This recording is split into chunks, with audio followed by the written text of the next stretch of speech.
What the fuck was that?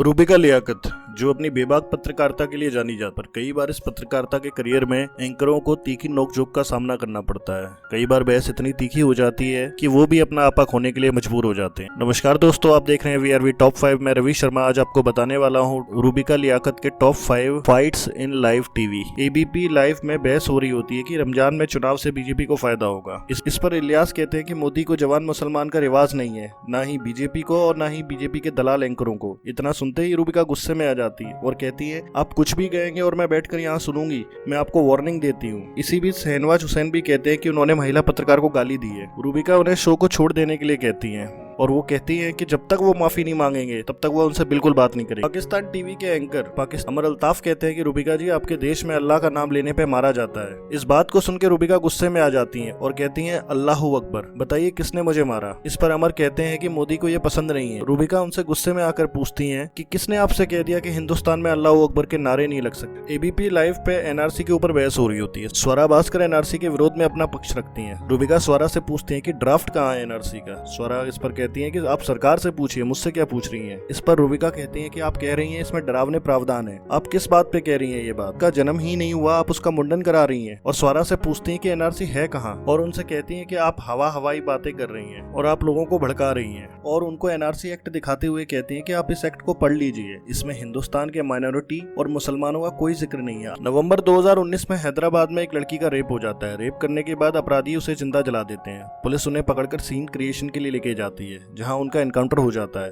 हालांकि police की तरफ से यह बयान आता है कि अपराधी भाग रहे थे। इसी बात पे एबीपी लाइव पे बहस चल रही होती है। बहस के बीच में आरएच सिकंदर, जो दिल्ली हाई कोर्ट में वकील हैं, उनकी बहस आईपीएस वेद भूषण से होने लगती है और वो कहते हैं ये मामला एक स्क्रिप्ट लग रही है। पुलिस वहाँ पर खड़ी रही और वो भागने लगे। इस पर रूबिका उनसे पूछती है, क्या आप वहाँ पे मौजूद थे? मैं वहाँ पे मौजूद थी, मेरी टीम वहाँ पे मौजूद थी, मुझे अपनी पुलिस पर पूरा भरोसा है। सिकंदर कहते हैं कि पुलिस को उन्हें हैंड्स अप करने के लिए कहना चाहिए था। रूबिका इस बात का गुस्से में जवाब देते हुए कहती है कि हैंड्स अप रखिए अपनी जेब में, ये इंसान नहीं, ये जानवर है। कहाँ थी इनकी इंसानियत जब वो उस लड़की का रेप कर रहे थे और उस पर पेट्रोल छिड़क गया। यह बहस शायद टीवी इतिहास की सबसे खास बहसों में से एक होगी। ये तब हो रही थी जब देश के कई जाने माने अभिनेता और लेखक अपने पुरस्कार को लौटा रहे थे सरकार को। बतौर मेहमान एजाज खान बैठे होते हैं। रूबिका एजाज से कहती है कि एजाज, असहिष्णुता आप फैला रहे हैं, आप अपना वीडियो जारी करके लोगों को धमका रहे हैं। इस पर एजाज कहते हैं कि बताइए मैंने किसे धमकाया, और बहस धीरे धीरे आगे बढ़ने लग जाती है। रूबिका उनसे कहती है कि आप अपने आप को सच्चा मुसलमान कहते हैं, आप बताइए कुरान में कितनी आयतें हैं। इस पर एजाज जवाब देते हैं कि आप मुझे बताइए कि आप कितनी आयत जानती हैं। और बहस होते होते एक अलग लेवल पर पहुंच जाती है, जिसमें एजाज खान बहुत गुस्से में आ जाते हैं। सारे वीडियोस के लिंक डिस्क्रिप्शन में छोड़ देता हूं। आशा करता हूं दोस्तों आपको ये लिस्ट पसंद आई होगी। ऐसी ही खास मजेदार लिस्टों के लिए मेरे चैनल से जुड़े रहें। नमस्कार, मिलता हूं आपसे फिर ऐसे ही किसी खास वीडियो में। लाइक, सब्सक्राइब और शेयर करना बिल्कुल ना भूलें।